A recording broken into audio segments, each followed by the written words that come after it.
It's Wednesday, September 4th, and I'm your host, Paula Hersey. On today's show, we sit down with the superintendent of Barnstable Public Schools to learn more about the district initiatives for the 2019-2020 school year. And Madeline Noonan joins us in studio for an update on all the exciting events at the Barnstable Adult Community Center.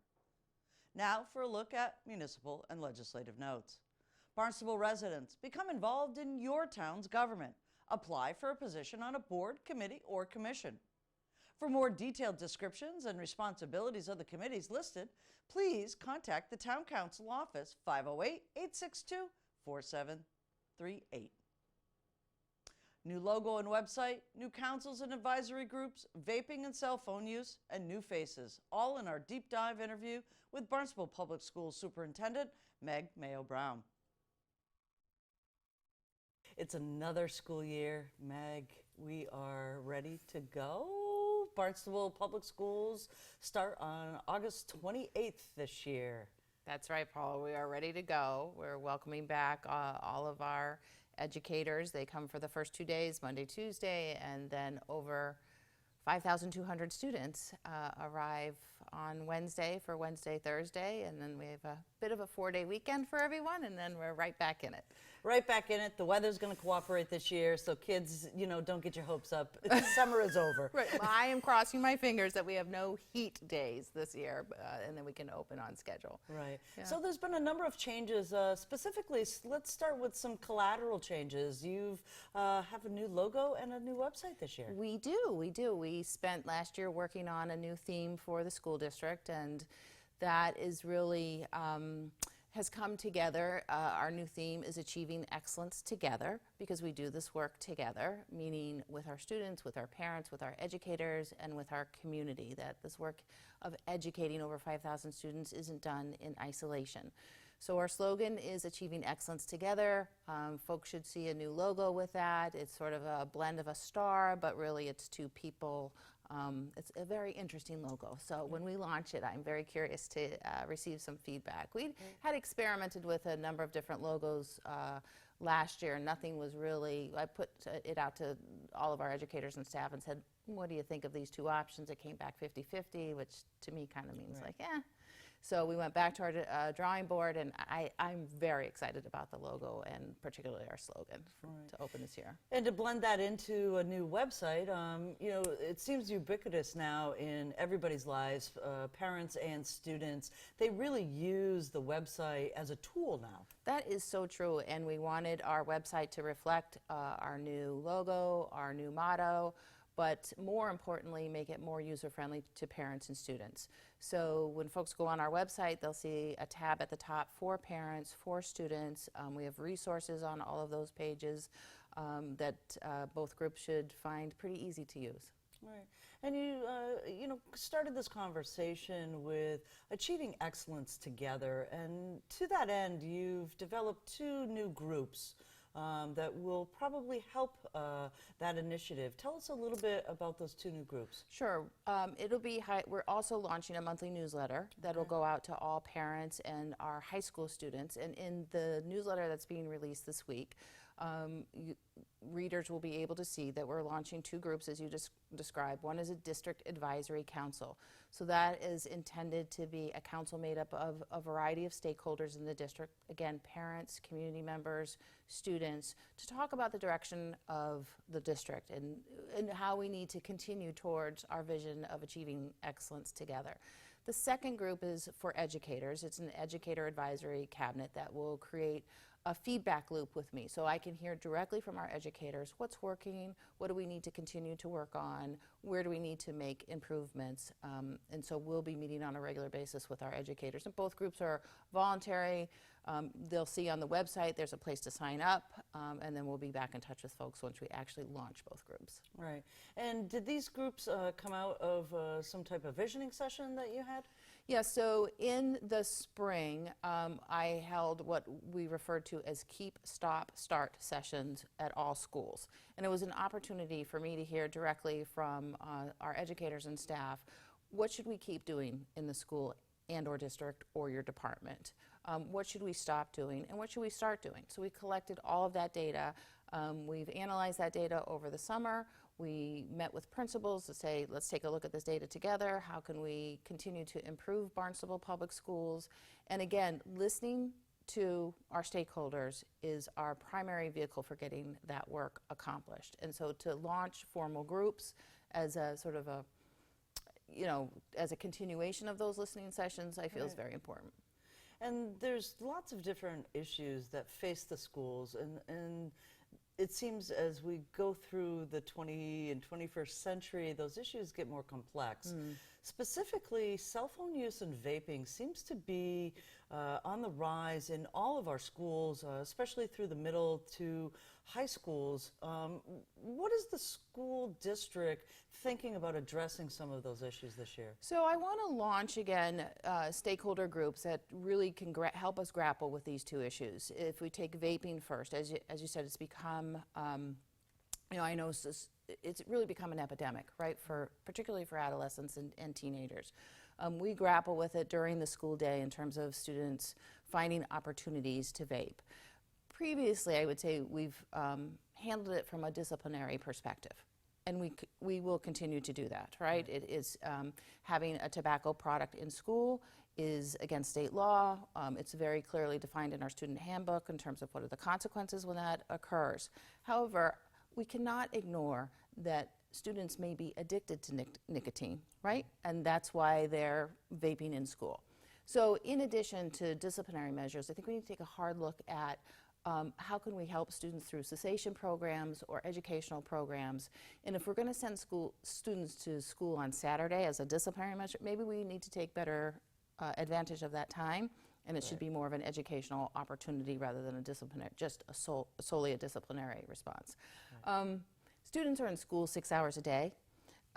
There's another 18 hours in their day, so I feel this just can't be a school-related concern or issue, that again, we need the community and parents to engage with us in terms of what is the best way to tackle this problem, this epidemic, if you will. We're having students report to us that they no longer feel comfortable going into the bathroom at the high school because there may be some vaping going on at the high school, that they just want to avoid that situation. We can't have that climate in school. That needs to be addressed. So we'll spend this year doing that work with stakeholders. Similarly, with cell phone use, again, from those listening sessions in the spring, right, teachers would say they really struggle with it in the classroom setting. We know that students have their cell phones on them all the time. We've tried different strategies, but it is interrupting instructional time. And a teacher should not have to continually say to students or engage in this confrontation, right, put your cell phone away, put your cell phone away. So again, we need parents to engage with us. This needs to be a community response to something that's impacting our classrooms. Right. And where does that impact start to come in? Is it as early as, BUES in the 4th and 5th grade? Sure. Students have cell phones in the 4th and 5th grade. I think students are a little more responsive to teachers, perhaps, at that grade level. Right. Where in high school it can become more of a power struggle between the teacher and the and the particular student that they're asking that may not be complying with the request to put their cell phone away. Because we're one-to-one technology now at the high school, it used to be the excuse, if you will, was, well, I need my cell phone to be able to do some work, or the teacher's requesting that I go online to look at something. That's no longer the case. Everyone has access and has their own personal Google Chromebook if they would like it. They don't need their cell phones for that. So now that we have addressed that, I think we can move on and talk about really the implications of using cell phones in school. And again, we don't want it to continually be this disciplinary response, which is why we need parents in the community to help us with it. Excellent. I think that's a fantastic initiative, and perhaps maybe even cyberbullying will take a step back with some of those cell phones being put away during the school day. Yeah.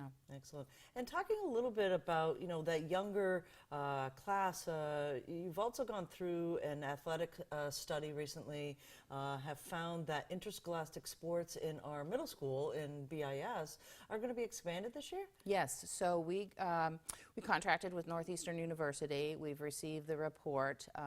They conducted student and parent surveys, focus groups. We have a very comprehensive review of our athletic programs. One of the recommendations was that we continue to expand our athletic programming at Barnstable Intermediate School. So previously we had cross country and spring track. We've now added basketball and soccer. And it's interscholastic, not just intramural. So interscholastic means that they'll be playing other Cape towns in a competitive fashion. That's fantastic. It is, yeah. Intramural can, there's only so many times you can play against your best friend. Exactly. Exactly. Excellent. And then I guess I would like to close today really talking about the expansion or the attrition, I guess might be another word, is 10 new administrators this year and 35 new educators. Yes. It seems that there's a flux of in and out. How does the district manage that, and where are these positions? So the 34 new educators are by and large teachers. I think about 40% of our teacher workforce is over 50.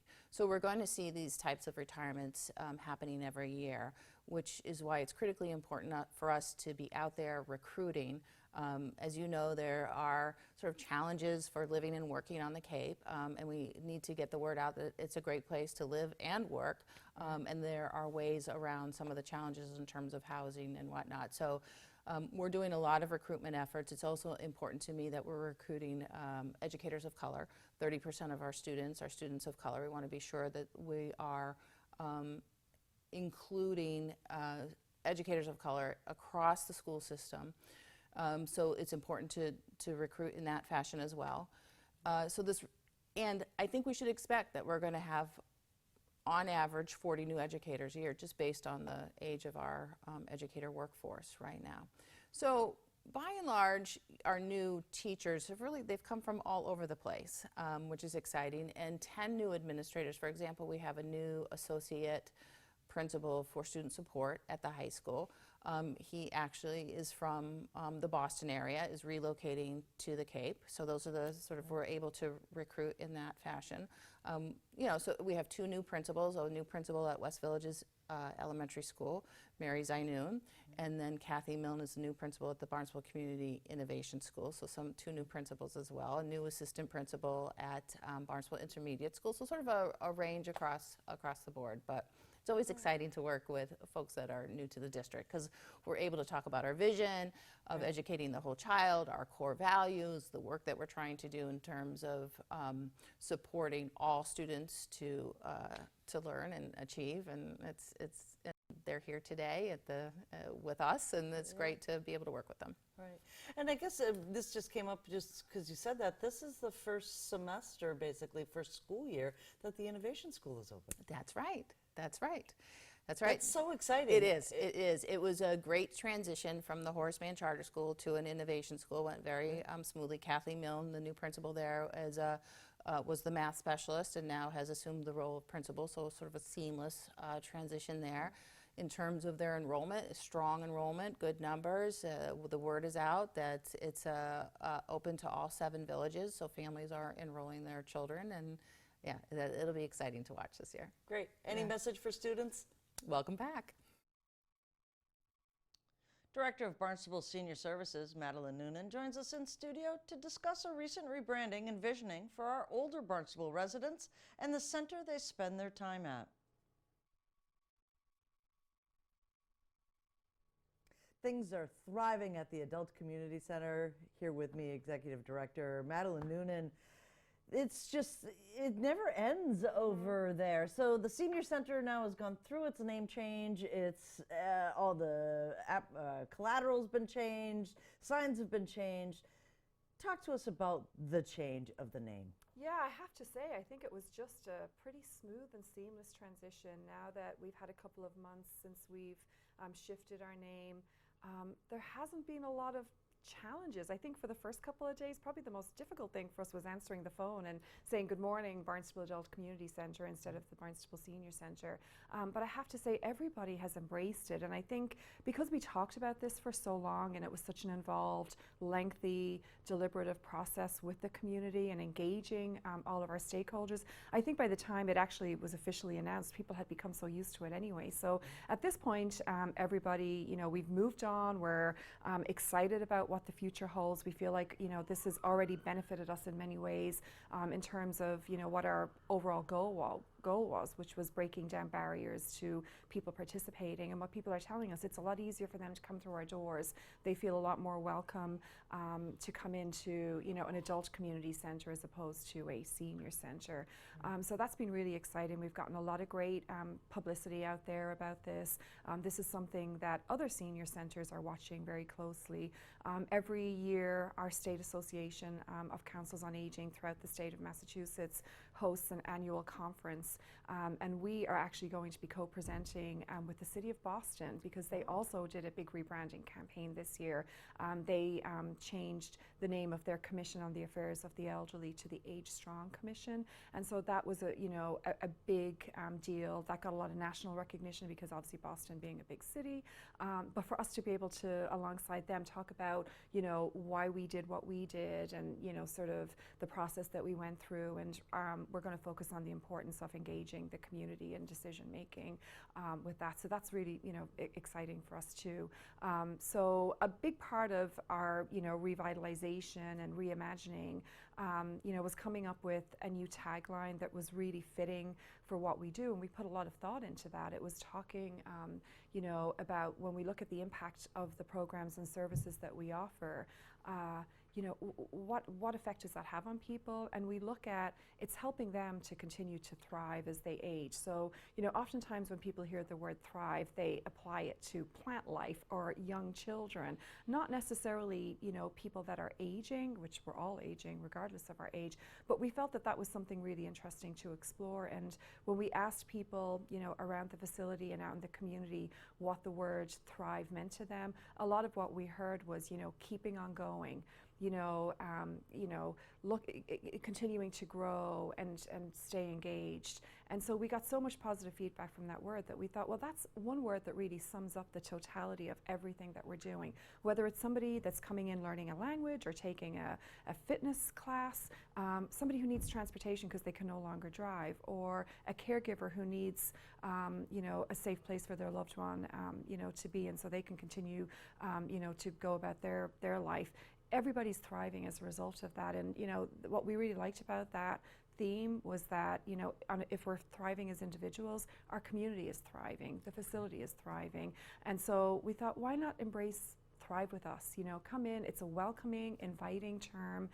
We worked also with a local graphic designer called Alison Karen, who's done a lot of phenomenal work that we were very impressed with, and we had explored a couple of different options, but we felt that she was the one who could best, you know, capture really what we were looking for. And we had also worked with a consultant who's worked with a lot of senior centres called her name is Barry Atkin, as part of this process. And, you know, it was really fun. We had a great committee of people of different, you know, ethnicities, ages, you know, so it was kind of like looking at sort of, you know, a cross-section of our community. And we had looked at a number of different designs, and the one that we really felt embraced what we were doing was it's a tree basically, but the tree is, you know, got it almost represents a person with their arms in the air, like say they're obviously enjoying life and they're celebrating. And we thought that that was something very positive for us, because we should be celebrating aging. Many people don't get the opportunity to grow old, and I think, you know, we look at it as something that as you know, go through your lifespan, there's always potential and opportunities. Not that there aren't challenges, but that's what we're here to do, is provide supports and services that help make people's quality of life continue to be good as they age. So it was universally loved. We rolled out the logo. Everybody was excited. For us, you know, I think it was the fact that we wanted to sort of honor where we were coming from, because we weren't reinventing from scratch. We're really evolving. Our former logo had kind of green and blue colors, which we really liked, and we wanted to sort of grow from that. So we added yellow, which we thought, what a great pop of color. Yellow was such a bright, uplifting, you know, cheerful color, and, you know, it's done the trick for us. Excellent. And, you know, part of this whole process obviously is the collateral, things that surround. So the sign out front has been changed. some of the signage within the building's been changed, but also your signature magazine, which was the Compass, now is changing as well. Yeah, it was interesting. You know, we've had the Compass for over 12 years. It was originally called the Senior Compass, and a couple of years ago we made a very conscious decision to let go of the word senior, because as we were starting to really appeal to more of the younger, older adults, a lot of them were turned off, as we knew, by the word senior. So we felt that if we take that out, that will help us to be more appealing. But as we went through this transition, we realized we had to change that too. So it made sense to us to refresh the image and call it Thrive Magazine, because again, the word thrive is so dynamic. It sort of talks to being active and engaged and participating in life to your fullest. So it just had the right fit. So we're going to be transitioning over the next couple of months. We're actually working right now on a total redesign of the magazine. It's a publication that we're very proud of. As it stands right now, it's one of the best newsletters that we've seen for a facility like ours.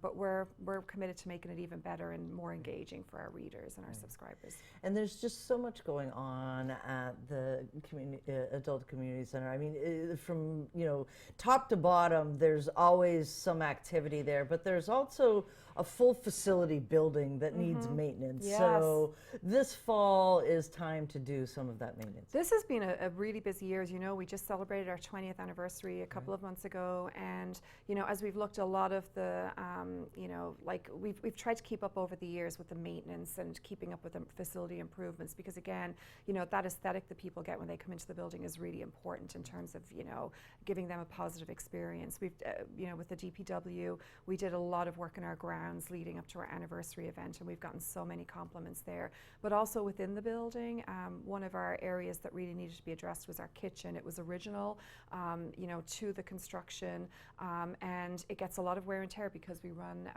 the Meals on Wheels and nutrition program through Elder Services of Cape Cod and the Islands. So we needed to schedule some time where we could do a complete reconstruction, and that's been happening throughout the summer, so it should be complete. They're painting today. They just put the floor down the other day, but it was a huge project for us.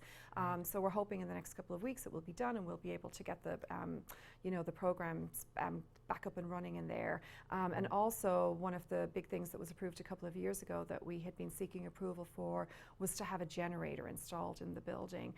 There were times, particularly during power outages, where we were facing significant challenges with getting people safely out of the building, particularly our adult day program clients. It's located in the lower level, which we call the garden level. So when the elevator wasn't accessible, we have to bring people up a very winding, hilly path out in the back of the facility, and that created some pretty tough challenges for us. So we got approval to put a generator in, and I'm happy to say that's like in progress right now. So all these projects should be completed, again in the next month, and we're going to be better than ever, Right. Inside and out, top to Inside bottom. and out. And then as we kind of like wind up summer, right? Because it's always been the busy time. The grandkids are around. What's on tap for this fall? Oh, so many things, just so many great, exciting things. One of the really the things we're most excited to offer on the cover of this issue, which is the August-September Compass, is a class that we're doing on rug hooking, which many people will identify this as, Claire Murray has a very signature look and much sought after. One of our friends of the Barnstable Council on Aging board members, Rosemary Bousset, actually works for Claire Murray, and she had proposed teaching a rug hooking class because she's, an expert at this, and we thought this would be an amazing new type of a craft for us to offer. The great thing is Claire Murray is actually going to be popping into the classes. Oh, wow. So it's been so popular that we actually have 2 separate classes going, but they're starting on September 10th. We have a couple of spots left. If anybody's interested, they'll need to give us a call at 508-862-4750. So I'm actually taking this class. I'm so excited to do something fun with my hands and build some new skills. And then we have on August 29th, Dick Flavin. He is the voice of Fenway Park, and he's the ambassador for the Boston Red Sox. He's going to come in and give a talk, and he's a fascinating person, a lot of really cool history there. That's a free talk that's on August 29th at 11.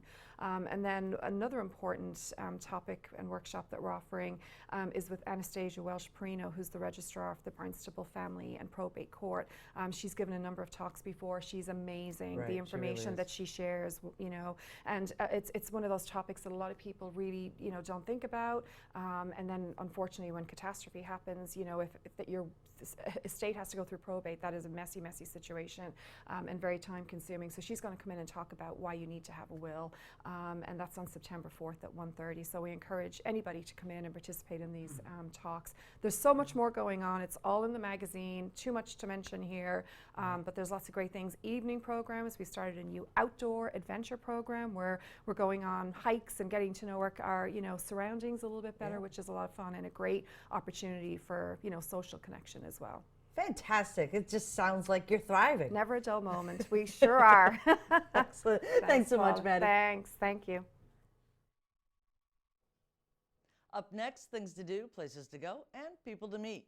Save the date. September 14th, HYCC celebrates their 10th birthday. Join the town of Barnstable and the Hyannis Youth and Community Center for a full day of fun. Pickleball, Nerf fun, and cake. You won't want to miss this. Starts at 10 a.m. and it's free. Comments, suggestions, accolades, connect with us on Facebook, email us, or send us an old-fashioned note by carrier pigeon. Channel 18 works. For you, I'm Paula Hersey, and thank you for watching Barnstable Today.